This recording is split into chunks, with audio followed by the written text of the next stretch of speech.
Hi crafters, thanks for joining me today. In today's video I wanted to show you how to use the new WaffleFlower Shader 2 brush to create the lines in these flowers using the stencil along with it. It is very simple to make. We are going to use the Fancy Florals Fancy Folds kit from Gina with everything included. I did go ahead and get an A2 card base. This one's a top folding, however the previous card I made is a side fold. We are going to use a white panel that is 3 3.5 by 4 3/4, and then a black panel that's 3 5/8 by 4 7/8.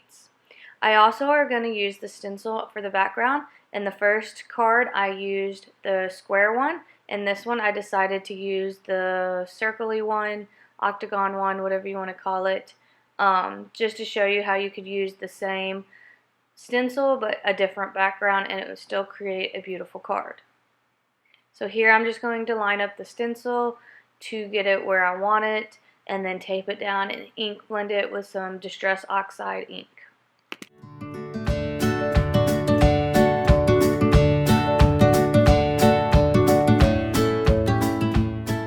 Since this is a smaller stencil, you do want to make sure you tape off or use post-it notes to mask the area off. Here you see I'm using Distress Oxide. I will post it below what colors I actually use, just in case you would like to use the colors. I am not going to do a full blend, just kind of shaded blend, just to kind of add color. You could do a full blend if you want, but here you see that I'm just trying to add some color so it's like a light blend.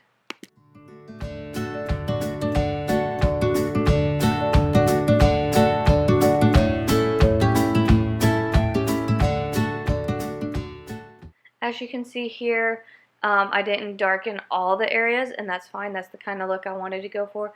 If you wanted to darken all the areas, you can. I did want to add a little bit of a splatter look, so I have some sparkly metallic looking purple, and I'm just going to use a water brush and some water and get that wet. Now you do probably want to splatter this in a box, however for this video I just splattered it here, but it does get everywhere, so do try to keep that clean and do clean up after you splatter. But I'm just going to splatter some purple all over the place.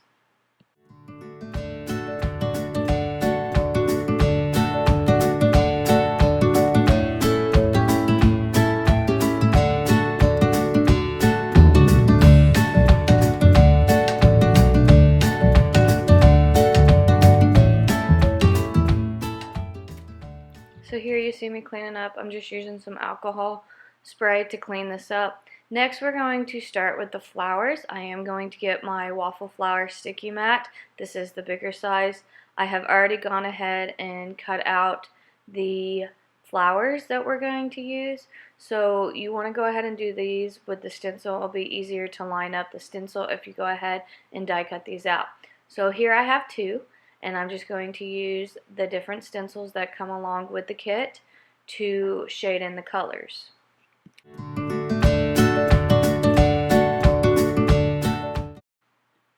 Here you get 4 different ones for the stencil. You want to make sure you can read the Gina K words, and then you're just going to line up your first stencil, and here you're going to place it down, and as you can see I am using again the WaffleFlower sticky mat. I am going to use Concord and 9th green. It is a lighter green because I do use this technique of using the Shader 2 brush on the leaves too. So I'm just going to take my lighter green. I am using a Gina K smaller blending brush, and I'm just going to go in and blend all this out with a thin shade of green.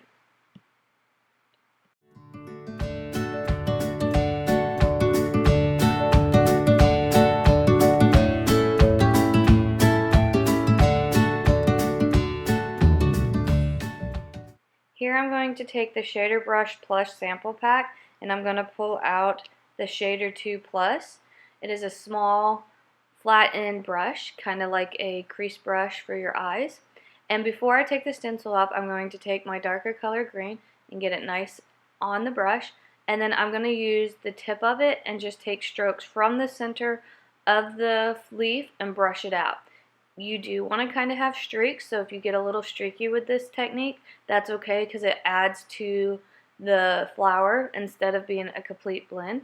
You can always go back and add more color if you don't like the streakiness of it, but you're just going to take where the tip of the brush is into the center and then brush it out. This is almost like you're painting, and then you'll see here that when you pull it up, you will have these nice streaks on the leaf. Now here you might want to wash your stencil. I think I did take it off to the side and wash it, because you will have a little bit of the dark green, so you do want to wash it in between stenciling, so that way you don't mix the color. If you don't mind mixing a little bit of the dark green, then you don't have to, but again, you're just going to stencil a full layer down and then take the tip of the brush and make streaks from the center to the outside. I don't necessarily go all the way to the end, I just kind of go midway of the leaves.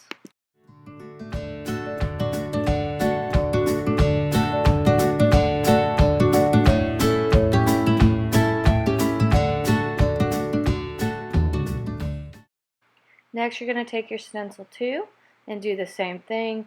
You're just going to lay it down, add a little bit of green, light green to it, and then take your shader 2 brush and again just make strokes coming from the center of the leaf out to the end.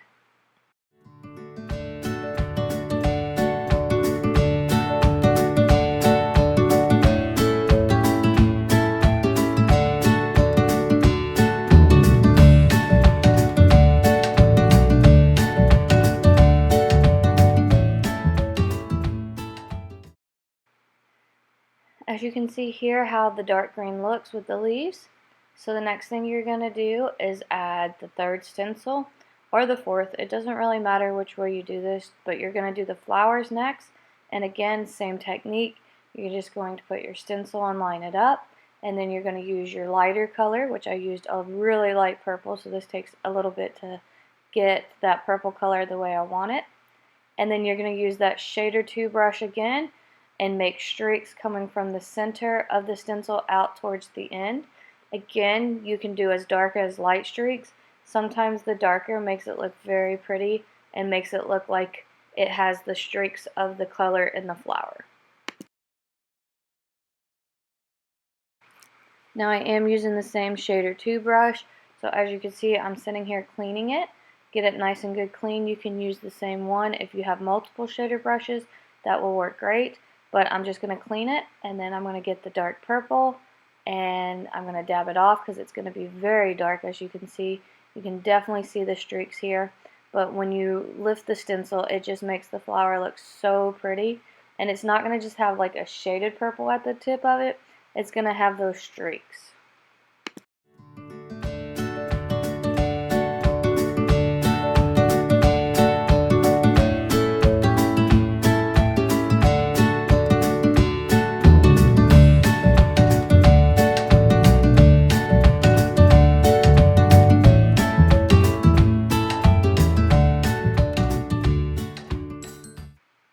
As you can see here, some of the petals are a little bit darker, like this one here. Some are a little bit lighter.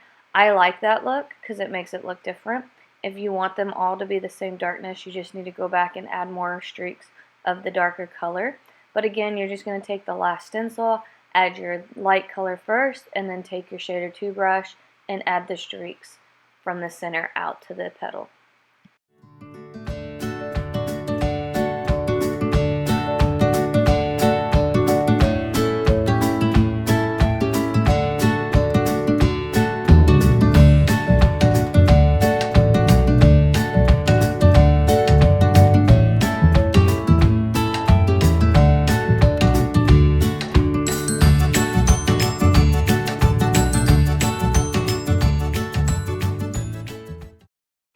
Now that we are done ink blending or ink shading, you're going to want to put your sticky mat away. So I'm going to just put the clear paper back over the sticky mat.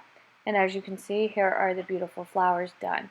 So now we're going to put the card together and see again, here's how the different petals look from there.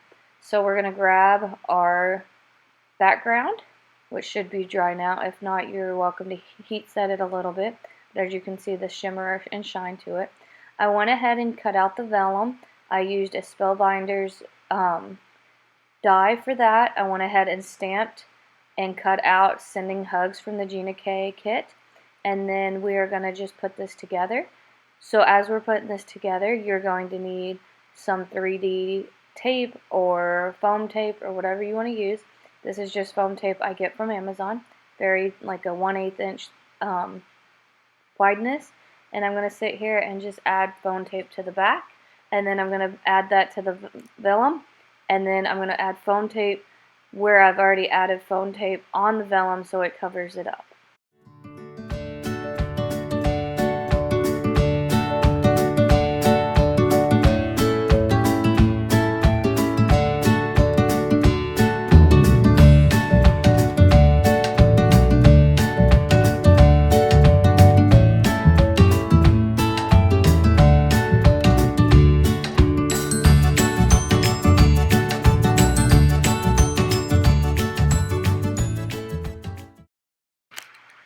Now that you're done adding the foam tape to the sentiment, you want to grab your background panel and your flowers. Now, I kind of line this up diagonally. You're welcome to do it, up and down, side to side. You might only want to do one leaf and have all of it.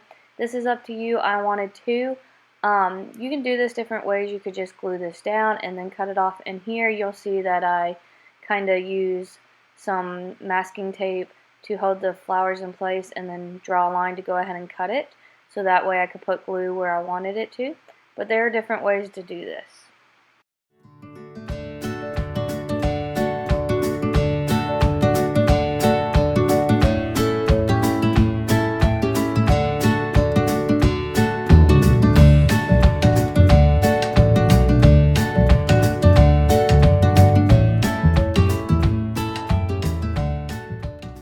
Now that you're done gluing it down, you're just going to cut off the excess of the flowers so that way it doesn't stick out from the panel. And as you can see, I'm doing that. You can use these extra pieces if you wanted to add some more on the card.